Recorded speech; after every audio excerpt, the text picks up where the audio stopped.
मित्रांनो, काही मुलींना लहानपणापासूनच योग्य आधार नसतो, आई वडील नसतात किंवा परिस्थिती कठीण असते. त्या मुली संस्था, अनाथालय किंवा शासकीय आश्रमात वाढतात. पण जेव्हा त्यांच्या आयुष्यात लग्नासारखा मोठा प्रसंग येतो तेव्हा खर्चाचा डोंगर उभा राहतो. आणि ह्याच वेळी महाराष्ट्र सरकारने पुढाकार घेतलाय संस्थांमध्ये राहणाऱ्या मुलींच्या लग्नासाठी आर्थिक मदत योजना सुरू करून. आज आपण जाणून घेणार आहोत एका अशा योजनेबद्दल जी खूप संवेदनशील आहे पण खरं तर समाजाला आश्वासक आहे. लग्नासाठी सरकारकडून मिळणारी आर्थिक मदत. ही योजना खास त्या मुलींसाठी आहे ज्या सरकारी किंवा मान्यताप्राप्त खासगी संस्थांमध्ये वाढतात. त्यांना लग्नाच्या वेळी थेट सरकारकडून आर्थिक मदत दिली जाते.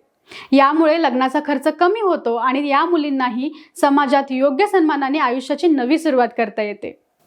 महाराष्ट्रातील कोणत्याही सरकारी किंवा मान्यताप्राप्त खासगी संस्थेत राहणारी मुलगी या योजनेसाठी पात्र आहे. आता जाणून घेऊ अर्ज प्रक्रिया. योजनेसाठी अर्ज मुलगी स्वतः करत नाही. संस्था थेट सरकारकडे अर्ज पाठवते, आवश्यक कागदपत्र जोडते आणि तपासणीनंतर आर्थिक मदत मंजूर केली जाते. मित्रांनो, ही योजना म्हणजे खरंच संस्थेत वाढलेल्या मुलींसाठी मोठा आधार आहे.